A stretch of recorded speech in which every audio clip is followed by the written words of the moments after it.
आज चाहिँ विशेष म माया धराने बेसार भर्सेस यो कोरियामा बनेको बेसारको परीक्षण गर्दैछु। कुन चाहिँ ओरिजिनल हो, कुन चाहिँ राम्रो हो। तीनवटा छन् त्यसमा तरिका। सुरुमा यस ग्लासमा पानी हालेर देखाउने कुन चाहिँ ओरिजिनल, कुन चाहिँ डुप्लिकेट, कुन चाहिँ मिसावट हो, कुन चाहिँ मिसावट होइन भन्ने म देखाउँदैछु भने अर्को यो पेपरमा खसालेर दलेर गर्ने एउटा टेस्ट पनि छ, त्यो पनि देखाउँदैछु भने अर्को चाहिँ यो आज कपडाको यो पानीमा चाहिँ दलेर टेस्ट थाहा पाउने पनि तीनवटा टेस्टहरू म गर्दैछु। सुरुमा चाहिँ म पानीमा हालेर गर्ने टेस्ट गर्दैछु। साथीहरू कृपया हेर्नु होला। सुरुमा म यो धराने बेसार को गर्दैछु। यो धराने बेसार चाहिँ मैले यहाँनिर खोलेर हालिसकेको छु। यो चाहिँ तपाईहरुले विश्वास लाग्दैन भनेर यहाँ देखाउन ल्याएको हो। धराने बेसार चाहिँ कतिको ओरिजिनल छ म सुरुमा गरेँ है त साथीहरू। ल हेर्नुहोस् है, यहाँनिर अब प्रक्रिया यस्तो छ। तपाईहरु पनि सिक्नु होला ओरिजिनल डुप्लिकेट बेसार कुन हो, कस्तो हो, कस्तो राम्रो हो, कस्तो राम्रो होइन भनेर। सुरुमा यहाँ चिसो पानी खनाउने साथीहरू। मैले यहाँ चिसो पानी खनाइरहेको छु नि, यो चाहिँ चिसो पानी खनाउने हो।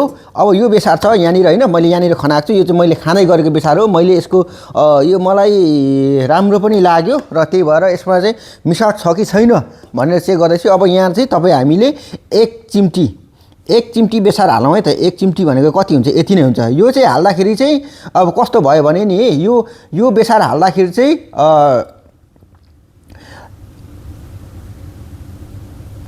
चलाउनु सुरुमा हाल्ने, त्यहाँदेखि यो चाहिँ चलाउनु हुँदैन। यो ठ्याक्कै हाल्ने, एक चिम्टी हालेँ नि मैले, चलाउनु हुँदैन होइन। यहाँ हेरौँ है, अब यहाँ हेरौँ है। यहाँनिर हेर्दाखेरि चाहिँ अब कस्तो भयो भने नि केही सेकेन्डमा हेर्नुहोस् है। अब केही सेकेन्डमा यदि शुद्ध बेसार हो भने चाहिँ यो बेसार चाहिँ तलतिर बस्छ। प्राय पानीहरू सफा नै देखिन्छ। यो तलतिर बस्छ, पानीहरू सफा नै देखिन्छ। यदि यो बेसार चाहिँ गलत हो, नराम्रो हो अथवा मिसावट छ भने चाहिँ यो मिलावट छ भएको बेसार हो। पानी पहेँलो हुन्छ र धमिलो हुन्छ। पानी पहेँलो र धमिलो हुन्छ। हेर्नुहोस् है, यो अब तल बस्छ कि बस्दैन हामीले यहाँ हेरिरहेछौँ। यो अब जाँदैछ, पानी सफा नै बस्छ है त। यो बेसार सबै तल जान्छ कि जाँदैन, यो भिडियो चाहिँ तपाईँलाई म नजिक जुम गरेर देखाउँछु है त साथीहरू। तल बस्छ कि बस्दैन। र हामी यो कोरियन बेसार पनि ट्राई गर्नेछौँ एकताल। यो ओरिजिनल बेसार हो कि होइन, हाम्रो माया धराने बेसार। हेर्नुहोस् है, माया धराने बेसार चाहिँ ओरिजिनल हो कि होइन भनेर यसरी थाहा पाउनु सकिन्छ है त साथीहरू। यहाँ हेर्नुहोस् है, के हुन्छ भने नि, यहाँ हेर्नुहोस्, तपाईँलाई म सुरुमा यहाँ देखाएर भनिहाल्छु। यसको नियमहरू चाहिँ कस्तो छ भने, एउटा सफा पानी गिलासमा चिसो पानी राख्नुपर्छ। त्यसमा चिम्टी भरको पानी बेसार हाल्नुपर्छ, जुन चाहिँ मैले हालिसकेँ। चलाउनु हुँदैन। केही सेकेन्ड हेर्नुहोस्, शुद्ध बेसार हो भने चाहिँ बेसार तलतिर बस्छ, पानी प्राय सफा नै रहन्छ। यदि मिसावट भएको बेसार छ भने पानी पहेँलो धमिलो वा दुधिया जस्तो देखिन्छ। हेर्नुहोस् है ल साथीहरू। अब यहाँनिर तपाईँलाई नजिकबाट म यहाँ जुम गरेर देखाउँदैछु। हेर्नुहोस् है, हेर्नुहोस् है, हेर्नुहोस् है, हेर्नुहोस् है यहाँनिर है त साथीहरू। म यहाँ नजिक ल्याएर जुम गरेर देखाएँ। ल हेर्नुहोस् त है, ल हेर्नुहोस् यी पानी तलतिर पानी सफा छ कि छैन हेर्नु त। पानी सफा छ कि छैन हेर्नु त। तलतिर जाँदैछ कि छैन हेर्नु त। तलतिर जाँदैछ नि यो बेसार, हेर्नु त। ऊ तलतिर सही जाँदैछ ऊ होइन। पानी धमिलो भयो भने चाहिँ त्यो होइन, यो तलतिर जाँदैछ। त्यही भएर यो बेसार चाहिँ ठिकै ओरिजिनल रहेछ हाम्रो यो धराने बेसार। धराने बेसार ओरिजिनल रहेछ साथीहरू। यसबाट हामीले अहिले थाहा पाउनु सकियो। अब हामीहरू फेरि अब कोरियन बेसार हालेर हेरौँ है त। कोरियन बेसार हामीले हालेर हेरौँ। कोरियन बेसार हामीले हालेर हेरौँ। अरू टेस्टहरू पनि छ है बाँकी साथीहरू। कोरियन बेसार हामीले हालेर हेरौँ। यो म फालेर आएँ। यो जुन चाहिँ हाम्रो धराने बेसार थियो त्यो चाहिँ मैले फालेर आएँ।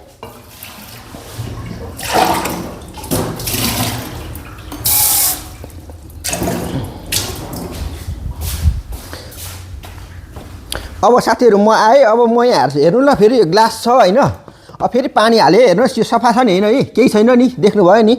ओरिजिनल डुप्लिकेट चाहिँ यसरी छुटाउने है साथीहरू। अनि अब जस्ट यो पानी हालेँ मैले। अब यो कोरियन बेसार हालेँ मैले एक चिम्टी। हेर्नुहोस् है, यो अघि मिसिएको छ, यहाँ थोरै मैले हालेँ ल यसरी खनाएर। यो चाहिँ हाम्रो साथीहरूले प्रयोग गरिराख्नु भएको छ। यो पनि कस्तो छ कोरियनमा यहाँ बेसार बनाएको कस्तो छ त। ल हेरौँ है, अब यहाँ हेरौँ है। यो एक चिम्टी मैले हालेँ। अब हेरौँ है, यहाँ हेरौँ है, तल जान्छ कि जाँदैन र कस्तो के छ है। यो हलाउनु हुँदैन। एकछिन हेरौँ है, तल जाँदैछ कि छैन, कस्तो हुन्छ यो पनि हेरौँ साथीहरू। र बेसार कस्तो हुन्छ तपाईँलाई म नजिक जुम गरेर देखाउँछु। धमिलो हुँदैन भनेको छ है त्यहाँ चाहिँ। हेर्नु है, मैले यो पुरा तपाईँलाई प्र्याक्टिकल रूपमा देखाउँदैछु। हेर्नुहोस् है, ल यहाँ हेर्नुहोस् है। अब यहाँ हेर्नुहोस् साथीहरू, हलाउनु चाहिँ हुँदैन। अलि अघि त यति त हलिएको थियो। लु हेर्नुहोस् ल हेर्नुहोस् त यो पानी धमिलो भयो नि होइन देख्नुभयो पानी धमिलो भयो नि हाम्रो हेल्थमा कति असर गर्छ भन्ने कुरा यहाँबाट थाहा पाउनुपर्छ कि पर्दैन हामीले ल हेर्नुहोस् त पानी धमिलो भयो नि होइन है पानी धमिलो भयो अहिलेको भिडियो र यो अहिलेको भिडियो पुरै हेर्नुहोस् है लोइ देख्नुभयो नि पानी त सँगै हुनुपर्ने त पानी धमिलो भयो नि त होइन देख्नुभयो नि अब तपाईँलाई म एउटा यो अर्को प्रविधि पनि देखाउँछु यो चाहिँ अर्को प्रविधि छ यो म पहिला यो मैले यता राखेँ होइन पानी धमिलो भयो नि देख्नुभयो नि पानी धमिलो भयो यो चाहिँ यहाँ धेरै नेपालीहरूले प्रयोग गरिरहेको हुन्छ यो कोरियामा किन्नु पाइन्छ कुन देशबाट आएको हो कोरियामा चाहिँ तर यहाँ देश पनि लेखेको छैन यो कोरियामा चाहिँ कोरियनहरूले बेसार खाँदैन साथीहरू यति कुरा चाहिँ याद गर्नुहोस् कोरियामा बेसार खाँदैन खोर्सानी जस्तो खोर्सानीको बोक्रा जस्तो हुन्छ रातो रातो अर्को हुन्छ कि यिनीहरूको बेसार यस्तो पहेँलो हुँदैन यो बेसार चाहिँ यस्तो भयो देखिहाल्नु भयो होइन अब तपाईँहरूलाई म अर्को कागजी अब अर्को म देखाउँछु है त साथीहरू अर्को चाहिँ के छ भने नि तपाईँहरूलाई मैले ठ्याक्कै भनिहालेँ औलामा दल्ने टेस्ट ल थोरै बेसार औलामा लिएर भिजेको कपडाले पुछ्नुहोस् यदि कपडामा चाहिँ हल्का पहेँलो बस्यो भने चाहिँ राम्रो कपडामा अत्याधिक रङ र तुलिया जस्तो बस्यो भने चाहिँ त्यो चाहिँ नराम्रो ल हेर्नु नि कपडाको मैले अब यहाँ थोरै यहाँ मैले कपडा पनि रेडी गरिरहेको छु साथीहरू मैले अस्ति तपाईँहरूलाई यसको प्रतिक्रिया दिन्छु भनेको थिएँ नि यहाँ मैले यो कपडा अलरेडी भिजाइसकेको छ ल यो मैले अलरेडी भिजाइसकेको छ यहाँ थोरै लिने भनेको यो चाहिँ धराने बेसार है यो धराने बेसार मैले दलेँ ल यहाँ हातमा होइन अब यहाँ यसरी दल्नु भनेको छ है हेरौँ है यसरी दल्नु भनेको छ अब कस्तो हुन्छ हेरौँ है अब यो दल्दा कस्तो हुन्छ हेरौँ है यहाँ हेर्दै हुन्छ तपाईँलाई म फ्रन्ट क्यामेरा गरेर त्यहाँनिर अगाडि नजिकै आएर म देखाउँछु है त त्यो हेर्नुहोस् है साथीहरू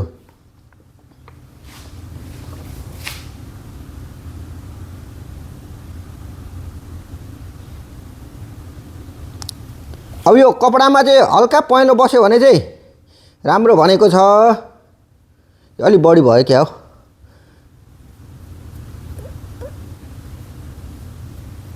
ल हेर्नुहोस् है यो मैले कपडामा लगाएको माया धरानी भन्ने बेसार हेर्नुहोस् है होइन कस्तो बस्यो यति बस्यो होइन यति बस्यो होइन अब तपाईँलाई म अर्को देखाउँछु है साथीहरू भिडियो चाहिँ अब यस्तो अलिक लामो हुनसक्छ अन्तिमसम्म हेर्नु होला है साथीहरू मैले पुछेँ अब यहाँनिर यो कपडा भिजेकै छ होइन यो कपडा भिजेको छ थोरै भिजाएँ मैले थोरै यो कोरियामा आएको कुन चाहिँ देशबाट आएको त्यो बेसार पनि थोरै मैले लिएँ ल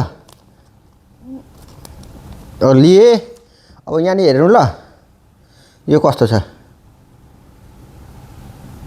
ल हेर्नुहोस् है यहाँ दलै नि होइन अब त्यहाँ देखाउँछु है म अब त्यस्तो भनिरहेछ होइन अब युज त अब तपाईँले गर्नुहुन्छ होला सबै तर हेर्नुहोस् ल यसको यो यस्तो बस्यो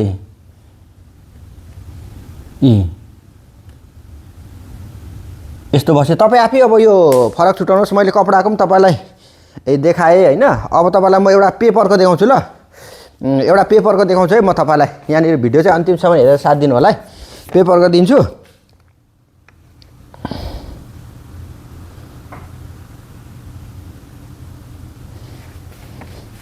अब हेर्नु ल यो पेपरमा हेर्नु ल यो पेपरमा थोरै यहाँनिर उ भनेको छ थोरै यहाँनिर यो बेसार खनाउनु भनेको छ होइन अनि पानीको थोपा खनाउनु भनेको छ क्या अब हेरौँ ल यो पानीको थोपा खनाउँ है मित्रहरू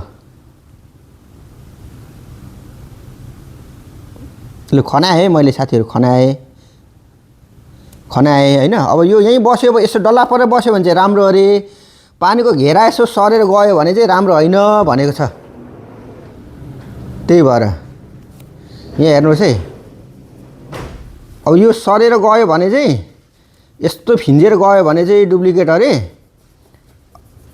अब यो एकै ठाउँ बसे यत्रो होला है यहाँ तपाईँहरूलाई म भिडियो अगाडि जुम गरेर पनि देखाउँछु है हेर्नुहोस् है यहाँनिर अब यो घेरा सरेर गयो भने चाहिँ सरेको छैन यो ओरिजिनल भयो क्या यसरी छुटाउन सकिन्छ अब अर्को बेसारको पनि म तपाईँहरूलाई गरेँ है त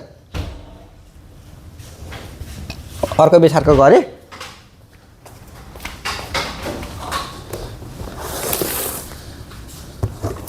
अब यो बेसारको पनि मैले गरेँ यो बेसारको कस्तो हुन्छ है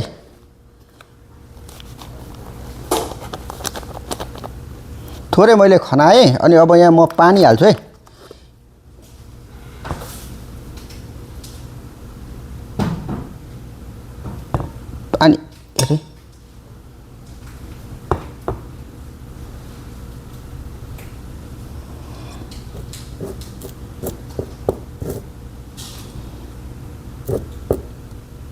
अब यो घेरा सरेर गयो भने चाहिँ डुप्लिकेट भनेको छ के हो कस्तो हो हेरौँ है त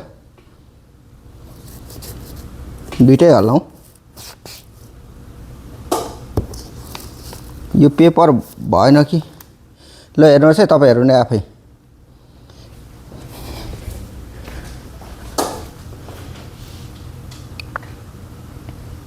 यो चाहिँ यो दाग स्थिर रह्यो भने चाहिँ शुद्ध हो वरिपरि पहिलो घेरा फैल्यो भने चाहिँ यो मिलावट हो त्यो भनेर लेखेको छ यो दुईटाको म तपाईँहरूलाई देखाएँ यो कमेन्ट चाहिँ तपाईँहरू आफै गर्नु होला है त साथीहरू आफै गर्नु होला यसमा म एक दुई शब्द मेरा केही शब्दहरू म यहाँ तपाईँहरूलाई टेस्ट गरेको मैले भिडियोहरू चाहिँ देखाएँ तपाईँहरूलाई कस्तो लाग्छ यो टेस्टहरू चाहिँ मैले बिल्कुल रिसर्च गरेर खोजेर गरेको हो त्यतिकै यो हावातालमा मैले गरेको होइन साथीभाइहरू अनि कस्तो भने नि हामीले चाहिँ हाम्रो ठाउँको उत्पादन भएको सामानहरू चाहिँ हामीले सदुपयोग गर्नुपर्छ कि पर्दैन पर्छ नि हो किन भन्नु त सदुपयोग गर्नुपर्छ नि हामीले सदुपयोग गर्नुपर्छ हाम्रो ठाउँको फेरि कोरियामा जति पनि हुन्छ साथीहरूले यो भोलिको दिनमा यो भिडियो हेरेर के भन्नुहुन्छ भने तपाईँहरूले हामीले कसरी ल्याउने यही किन्नु पाइन्छ भनेर अब एउटा मान्छेको इच्छा आकाङ्क्षा चाहना हुनुपर्छ जस्तै मसँग पनि थिएन नि मैले मगाएँ नि तपाईँहरूले पनि त्यसरी मगाउन सक्नुहुन्छ यहाँ कोरियामा चाहिँ कति के पर्छ मलाई थाहा छैन तर तपाईँहरूले मगाएर आफ्नो स्थानीय ठाउँको उत्पादनलाई जोड दिन जरुरी छ यो जो कोहीको होस् हर्क साम्पाङको होस् या अरू जो कोहीले उत्पादन गरोस् आफ्नो ठाउँको उत्पादनहरू चाहिँ हामीले चाहिँ यो उत्पादनहरुमा जोड दियौं भने चाहिँ हाम्रो देश छिट्टो विकास हुन्छ र प्रत्येक गाउँमा यस्ता खालका यस्ता विचारहरु हरेक ठाउँमा उत्पादन गरेर हामीले जोड गर्यो भने चाहिँ देश विकास टेवा पुग्छ र हरेक गाउँमा यस्तो विचारहरु जस्तै फ्याक्ट्रीहरु चाहिँ खोलेर रोजगारी अवसर खोल्नु पर्छ हामीहरु पनि यहाँ कोरियामा बसेका छौं केही पैसा कमाएर गएर हामीले यस्ता फ्याक्ट्रीहरु खोल्न जरुरी छ तर सरकारले एउटा यस्तो वातावरण बनाउनु पर्छ कि भोलिको दिनमा हामी लगानी गर्ने मान्छे चाहिँ ले चाहिँ भोलि दिनमा घाटामा नजाऊ त्यसलाई राम्रो वातावरण व्यापारको बनाइदिनु पर्छ अन्य ठाउँ अरु देशबाट चाहिँ ल्याउनु बन्द गरेर आफ्नै देशको उत्पादन चाहिँ सदुपयोग गर्नुपर्छ आफ्नो देशको उत्पादनलाई हामीले जबसम्म सदुपयोग गर्दैनौं नि तबसम्म चाहिँ यो चाहिँ हामीले कहिले पनि हाम्रो देश विकास हुँदैन र हामीले जहिले पनि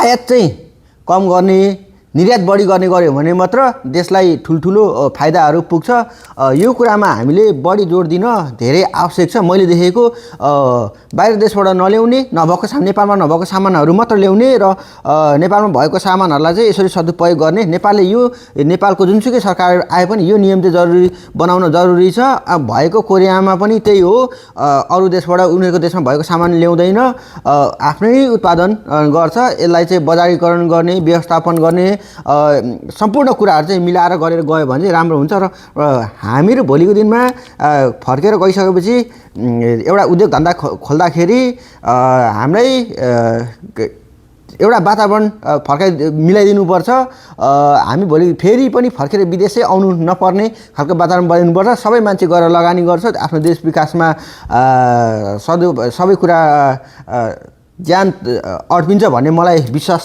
लागेको छ यही कुरा गर्न म आएको थिए विशेष यो बेसारको मैले रिभ्यु पनि दिए यो बेसार चाहिँ पकाएर खाँदाखेरि एकदम मिठो गन्ध सेन्टहरु राम्रो आउने यो बेसार मैले कस्तो दामी सेन्ट आउँछ के हेर्नु त है दामी सेन्ट आउँछ नि तर यो बेसार चाहिँ तपाईहरुले सदुपयोग गर्दा धेरै चाहिँ हाल्नु भएन थोरै नै लाग्छ धेरै हाल्यो भने चाहिँ फेरि तितो हुनेवाला छ है यो बेसार चाहिँ एकदम कम हाल्नु पर्यो चट्ट दामी एकदम दामी मलाई एकदम दामी लाग्यो मैले 3 दिन जति सदुपयोग 4 दिन जति सदुपयोग गरे एकदमै दामी सुरु दिन चाहिँ थाहा नभएर अलिकति बढी हाले दोस्रो दिनदेखि थोरै हालेपछि एकदमै फारो राम्रो